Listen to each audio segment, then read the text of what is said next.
Hello. Be able to use sample spaces to find probabilities. Chris Mastery is rolling his two dice and adding the scores together to pass a bit of time before he puts his tree up. A. Complete the sample space below to show all outcomes. B. Work out the probability he scores a square number when randomly rolling the two dice. C. Work out the probability he scores less than 5 when randomly rolling the two dice. So what we need to do here is we need to work out this sample space first of all. So we need to list all of the outcomes. Now he's going to add the two dice scores together, so you can see that we have dice 1 across the top and dice 2 going down the sides. And what we're going to do is we're going to add these scores together to create a sample space. So for example, 1 add 1 is going to equal 2. 1 add 2 is going to equal 3. 1 add 3 is going to equal 4, and so on. So what we can do is we can actually look at all of the possible outcomes. So here we have it. All of the possible outcomes are now listed in red. So this is going to allow us to calculate probabilities as asked in the question.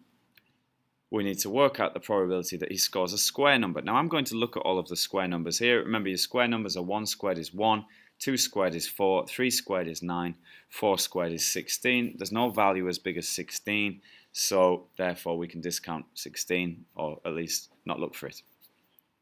So the square numbers, 4, 4, and 4. There's 3 outcomes. And now we're going to look for 3 squared, which is 9. There's another 4 outcomes. So altogether we have 7 favourable outcomes for part B. I'll just label this sample space part A. Everyone likes a good part A. So the probability of a square number, and I'm going to use the notation of P bracket square number. And as I said, we've got 7 favourable outcomes, but we need to make sure that we have the denominator correct as well.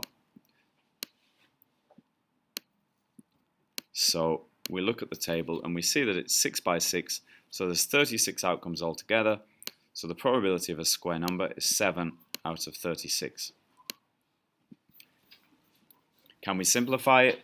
Well, 7 is a prime number that doesn't go into 36, so therefore we cannot simplify it.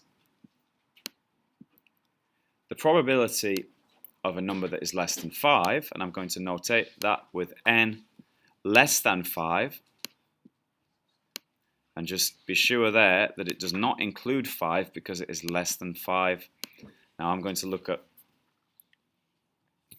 the options that are less than 5. So that's going to be the 2, that's going to be the 3, the 3, the 4, the 4, and the 4.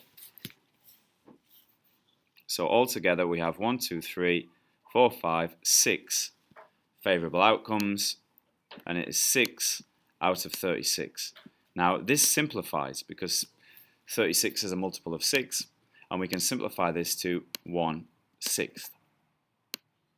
And that is the probability of him rolling the two dice and getting a score that is less than 5.